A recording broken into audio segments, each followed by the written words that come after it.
નમસ્કાર મિત્રો, સ્વાગત છે તમારું અમારી ચેનલ ગુજરાત ન્યૂઝમાં। આજના તાજા અને સૌથી મોટા સમાચાર જોઈએ તો ગુજરાતમાં છેલ્લા 24 કલાકમાં 117 તાલુકામાં વરસાદ ખાબક્યો છે। સૌથી વધુ ઉમરગામમાં વરસાદ વરસ્યો છે। ગુજરાતમાં છેલ્લા 24 કલાકમાં 117 તાલુકામાં વરસ્યો છે વરસાદ।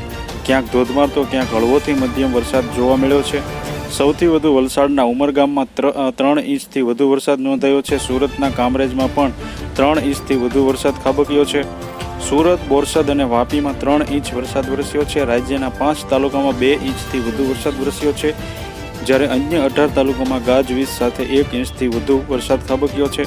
ગુજરાતના કેટલાક જિલ્લામાં અતિભારે વરસાદની આગાહી। હવામાન વિભાગની આગાહી અનુસાર આજે રાજ્યમાં ભારે વરસાદ પડી શકે છે। આજે રાજ્યના કેટલાક જિલ્લાઓમાં ભારે વરસાદ ખાબકી શકે છે, ત્યારે નર્મદા, ભરૂચ, સુરત, નવસારીમાં ભારે વરસાદની આગાહી કરવામાં આવી છે। તેમજ રાજકોટ, પોરબંદર, જૂનાગઢ, અમરેલીમાં અતિભારે વરસાદની સંભાવના વ્યક્ત કરવામાં આવી છે। ભાવનગર, ગીર સોમનાથમાં અતિભારે વરસાદની આગાહી કરવામાં આવી છે। આથી જો તમે અમારી ચેનલમાં નવા છો તો અમારી ચેનલને સબસ્ક્રાઇબ કરી લેજો, જેથી તમને અમારા નવા વિડીયોની માહિતી મળતી રહે।